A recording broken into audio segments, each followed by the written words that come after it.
Donc ça me permet de donner la parole à Lionel et à Mathieu qui vont vous parler de ce qu'ils ont détecté et faire des annonces pour l'année 2019. Brillante. On espère. T'as un deuxième micro ? Ouais. Super, merci. Bonjour à tous.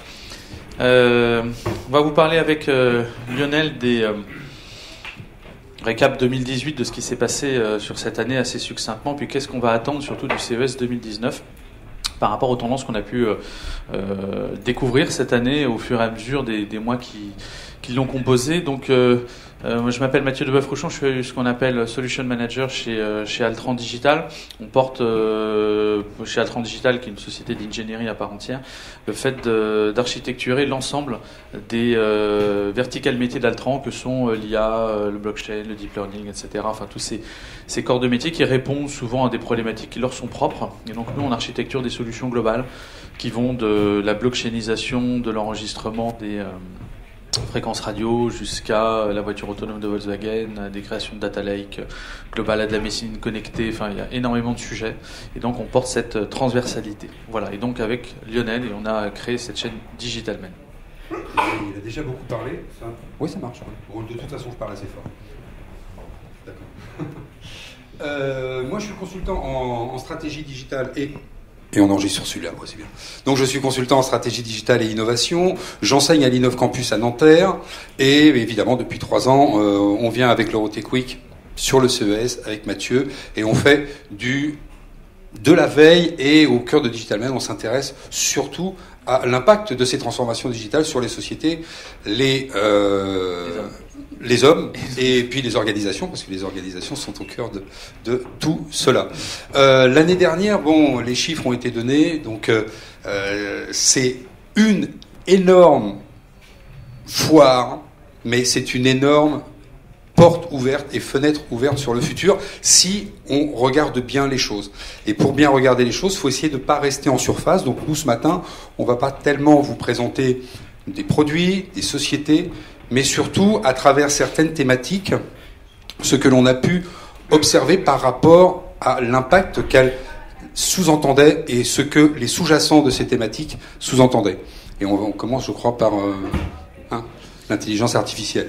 Donc l'IA qui était effectivement... Alors l'IA est présent depuis très longtemps au CES. Enfin, ça fait 3 ans qu'on en parle vraiment beaucoup.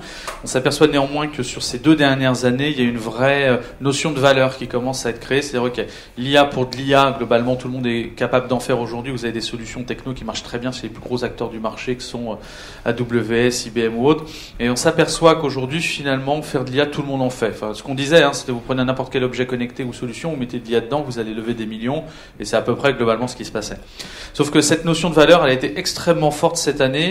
Une IA destinée à créer un vrai service, une véritable valeur ajoutée, globalement une super valeur humaine ajoutée. On était vraiment sur cette notion-là, avec un potentiel de transformation globale. Et ce qu'on se dit également, enfin ce qui se disait, et on en tire cette analyse également, c'est de se dire qu'aujourd'hui l'IA est une révolution qui va globalement durer une dizaine d'années, là où blockchain va peut-être mettre à peine 5 ans à révolutionner tout l'ensemble de la société par cette désintermédiation possible. Alors blockchain, on va y reparler parce qu'il y a les sous-jacents derrière, les pour, les contre, les évolutions sociétales qui peuvent être différentes, mais en tout cas cette valeur intrinsèque à l'intelligence artificielle pour créer véritablement du service. Alors ça, c'était l'intelligence artificielle vue au travers du CES 2018. Et au travers du CES 2018, qu'est-ce que l'on a vu ? C'est évidemment l'omniprésence des assistants vocaux. Alors bien sûr, parce que Google avait débarqué avec toute sa panoplie multicolore et tous ces animateurs de jeux répandu dans tout le CES. Peut-être que vous avez vu quelques images, il y avait des grosses machines avec des grosses boules en couleur et tout le monde jouait. Et finalement, Google était partout. Mais finalement, derrière tout ça, on voyait que chaque entreprise rendait ses produits compatibles avec les différents systèmes d'assistants vocaux. Et on est tous devant notre télé de temps en temps, et peut-être que certains ont déjà acheté une voiture de marque allemande que l'on appelle par Mercedes pour commencer à parler à son autoradio et donc à l'interface qui se trouve à l'intérieur. On l'a découvert au CES il y a 2 ans puisqu'on parlait tous d'Alexa. L'année dernière, on parlait tous d'assistants vocaux et on voit qu'il y a une véritable transformation dans un certain nombre d'usages qui donnent en fait une prééminence à l'assistant vocal pour donner des instructions dans certaines conditions. L'exemple de la voiture en est une excellente. C'est mieux de ne pas utiliser ses mains pour pouvoir utiliser son écran tactile et utiliser son GPS. Donc ça, c'est vrai que les assistants vocaux aujourd'hui, on les voit et on verra cette année comment ils vont arriver à encore plus pénétrer les services qui seront proposés par les différentes entreprises, comment ils seront davantage agglomérés et encore plus efficients, parce que peut-être que chez vous, certains d'entre vous, j'en suis sûr, ont acheté un Google Assistant ou ont peut-être craqué pour le HomePod d'Apple, et puis, en général, ils lui demandent de créer un compte minute, lui donner l'heure, la météo, et éventuellement lancer juste une chaîne de radio. Donc c'est vrai que les interactions avec ces assistants vocaux que l'on a chez nous sont relativement faibles. Par contre, quand les assistants vocaux intègrent un produit dans un service pertinent, et c'est ça qu'on va découvrir sûrement cette année au CES, encore plus que cette omniprésence qu'il y avait avec Google qui était là, même sur le monorail. On a vu quelques belles images avec Google Assistant sur le monorail. Mais l'année dernière, tout était quand même un peu smart. Alors, le smart qu'on va retrouver partout, c'est vrai qu'il y avait une très forte notion et une déception aussi, il faut l'avouer, sur le hall Smart City, puisque finalement beaucoup de personnes s'attendaient à rêver au travers d'une voiture qui communique parfaitement avec les protocoles V2X qui sont aujourd'hui devenus une norme. On s'aperçoit que la voiture se connecte à son environnement, au feu, au passage piéton, au groupe connecté, à l'individu qui arrive, etc. Donc oui, il y a plein d'excitation technologique autour du smart en général, mais le sous-jacent technologique pour réaliser ça est tellement puissant, il est tellement fort, la nécessité d'avoir une capacité de calcul qui est extrêmement forte. Enfin, il y a plein de cas d'usage qui émergent, mais finalement peu d'éléments probants. Et la difficulté de la Smart City aujourd'hui, de la Smart Home, etc., c'est que c'est une transformation qui va s'opérer dans le temps, puisque Paris est déjà une Smart City, si on prend comme principe que le free floating est une des composantes de la Smart City, que l'accession à des services municipaux ou diverses collectivités territoriales est une forme aussi de sous-jacent techno ou d'usage de services issus de la Smart City, etc.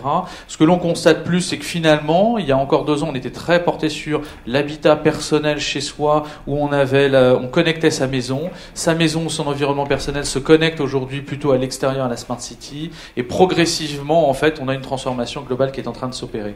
Donc la Smart City, elle existe déjà dans ses sous-jacents, dans ses fondements, et elle est en train effectivement de se matérialiser avec des villes qui sont plus ou moins avancées, et des pays, des gouvernances, des orientations politiques qui tendent à le développer plus ou moins, de manière plus ou moins rapide.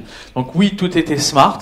Pour autant, effectivement, pour que ce soit smart, j'en reviens encore, on a la notion de plateforme, on a peut-être mis le schéma, sinon on vous en parlera directement sur le floor quand on fera quelques conférences. Mais effectivement, ces notions d'interaction, ces notions de service, ces notions d'usage, où effectivement tout doit être interconnectable et interconnecté. Donc se pose la question profonde du web aujourd'hui, c'est l'interopérabilité des services entre eux. Donc là, aujourd'hui, il y a aussi beaucoup de notions et on en a beaucoup parlé l'année dernière en 2018.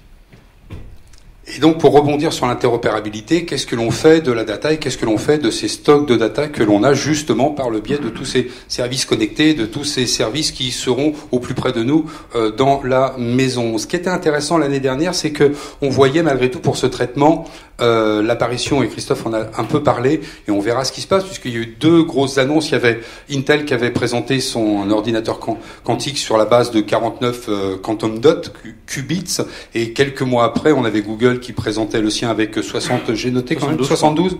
C'est ça? Ouais, 72.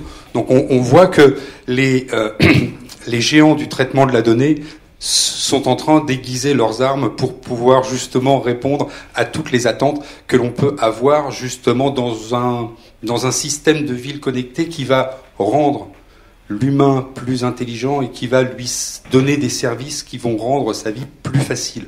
La ville connectée, c'est pas simplement du Wi-Fi norme 6 dont on devrait voir l'apparition au CES 2019, qui vous permettra de connecter massivement des gens, exemple dans un stade de foot ou dans une arena qui accueille beaucoup de public.